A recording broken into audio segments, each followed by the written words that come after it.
From Tradio Media, I'm Father Roderick, and this is the Daily Breakfast.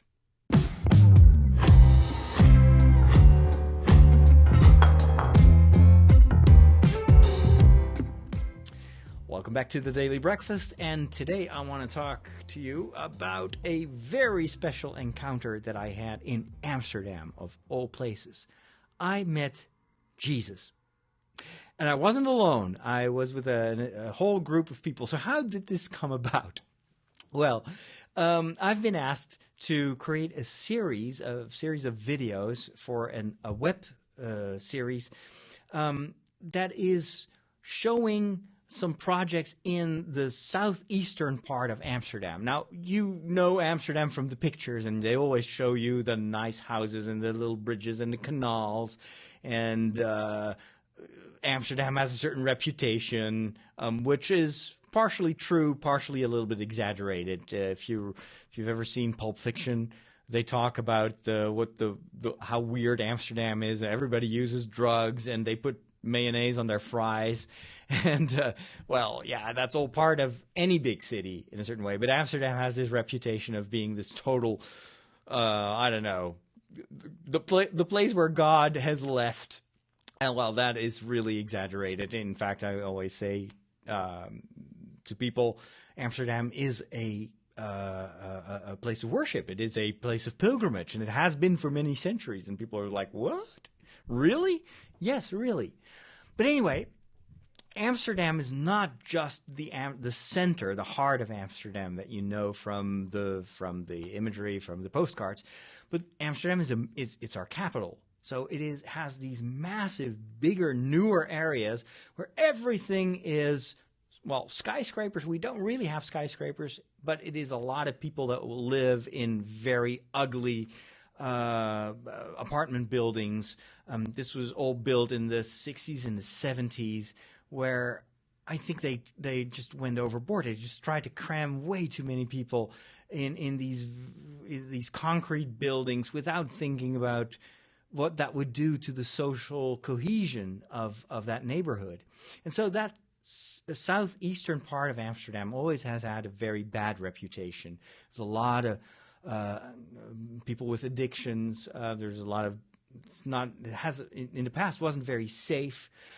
It also had a big prison, which was one of the most guarded prisons in the Netherlands, which was also in that neighborhood. Well, that doesn't really elevate the value of your house. And then, even worse, an airplane. Schiphol Airport is nearby the city of Amsterdam. A cargo airplane, I think it was a Boeing, it was a massive airplane, got into trouble and crashed into one of those apartment buildings, and hundreds of people lost their lives. And it is just, I was still in seminary when that happened, and I remember seeing the images live on TV. And you see this neighborhood, and in the middle there's just a hole because there's an airplane that crashed into that apartment building. And so it's a neighborhood where there has been a lot of suffering in the past. And if you talk about Amsterdam, southeast part of Amsterdam, it's called the Bijlmer in Dutch. People, if you don't live there, people have immediately a very kind of negative image.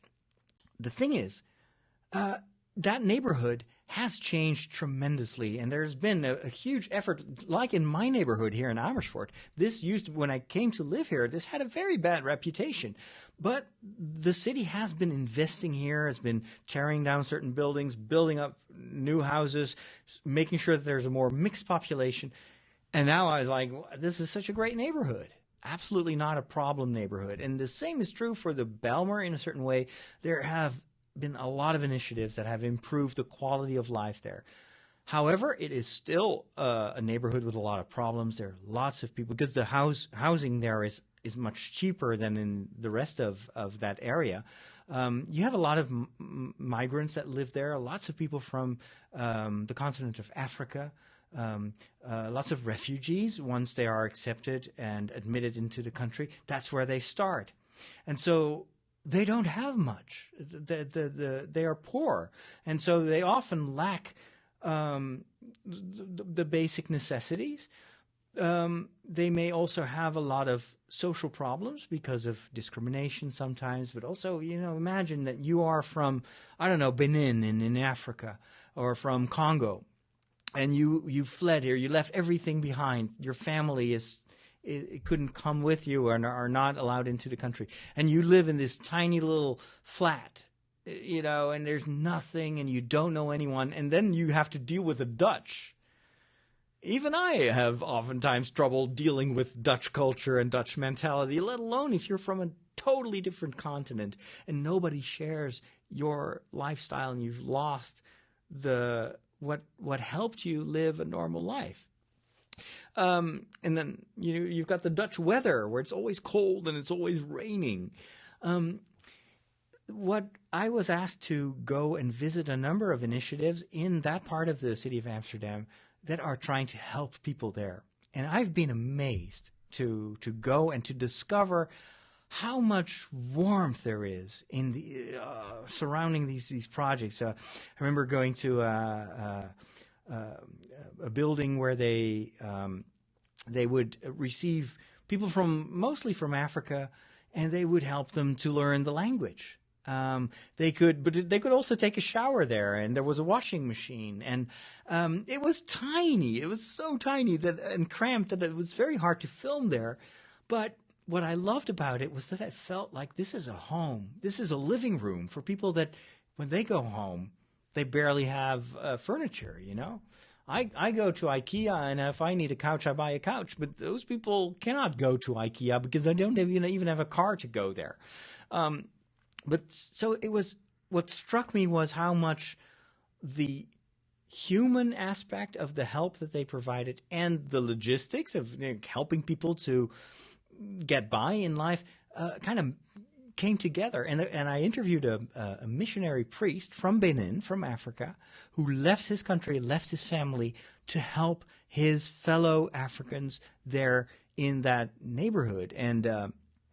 And so he speaks their language, he knows their culture, and he told me how they pray together, and he wants them to feel that there is someone who takes care of them. And not just a white guy from the Netherlands, but someone who has already found his way, and so he can help them feel at home in a certain way. It's beautiful. Another example was a neighborhood farm. I think I already talked about that last week, where people can just be among the animals in the middle of this concrete jungle.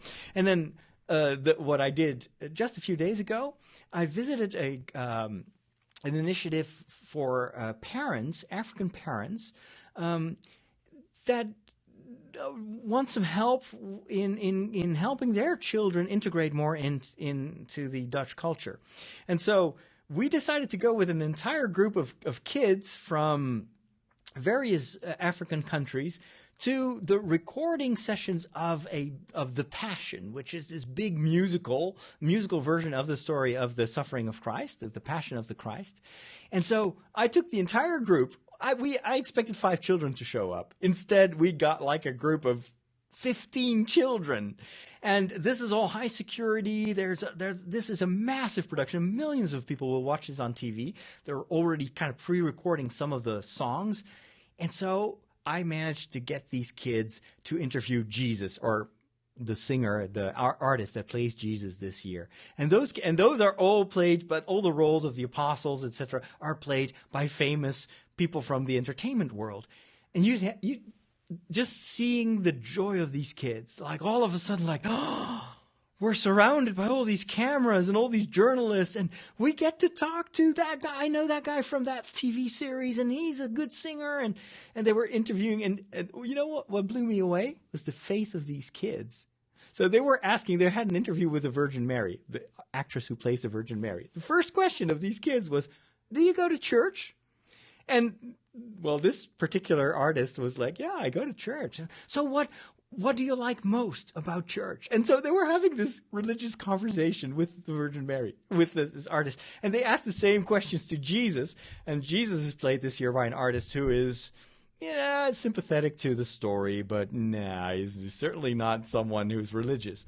But these kids were just like smiling and so. But how can you play Jesus if you don't go to church? It just didn't compute. I loved it. It was such an amazing evening. It was freezing cold. I was filming at the same time, but at the same time I'm thinking, you know what? Sometimes you start to classify people based on the neighborhood where they live. And you're like, what good can come out of that? Out of Bethlehem, out of Nazareth, what good can come out of that godforsaken place in Amsterdam, in the southeastern part of Amsterdam? And I see these kids. One of them even had a Bible. She started to read me her favorite Psalms. It was a girl, 11 years old.